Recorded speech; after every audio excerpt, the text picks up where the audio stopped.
Donald ট্রাম্পের নতুন কর নীতিতে আমেরিকানদের পকেটে ফিরছে বিলিয়ন বিলিয়ন ডলার।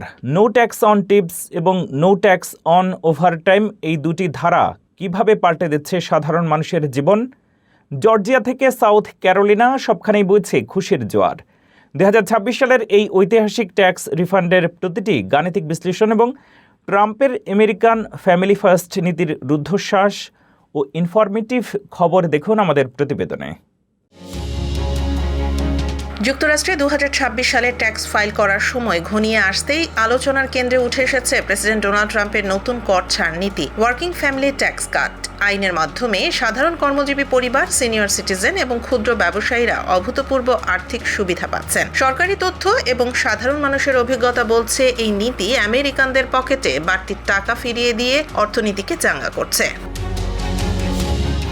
এই আইনের অধীনে নো ট্যাক্স অন টিপস এবং নো ট্যাক্স অন ওভারটাইম, এই দুটি ধারা রেস্তোরাঁ কর্মী এবং সেবা খাতের শ্রমিকদের জন্য আশীর্বাদ হয়ে দাঁড়িয়েছে। জর্জিয়ার নিকোল মেন্ডোজা বা সাউথ ক্যারোলিনার অ্যাশলে নরউডের মতো কর্মীরা জানিয়েছেন এবার তারা কর বাবদ দেয়া অর্থের বড় একটি অংশ ফেরত পাচ্ছেন। রেস্টুরেন্ট ওয়ার্কার্স অফ আমেরিকার তথ্য মতে একজন শ্রমিক গত বছরের তুলনায় 1,500 থেকে $2,500 পর্যন্ত বেশি রিফান্ড পাচ্ছেন।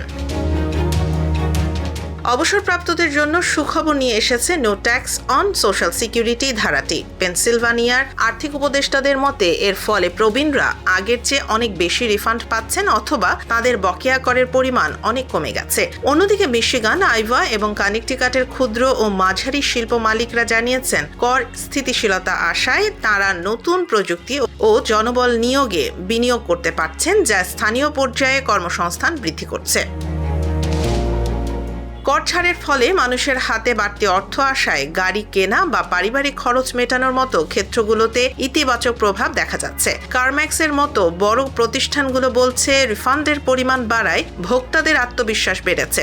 সব মিলিয়ে ট্রাম্প প্রশাসনের এই আমেরিকান ফ্যামিলি ফার্স্ট নীতি 2026-এর মধ্যবর্তী নির্বাচনের আগে ভোটারদের মধ্যে বিশেষ সাড়া ফেলেছে।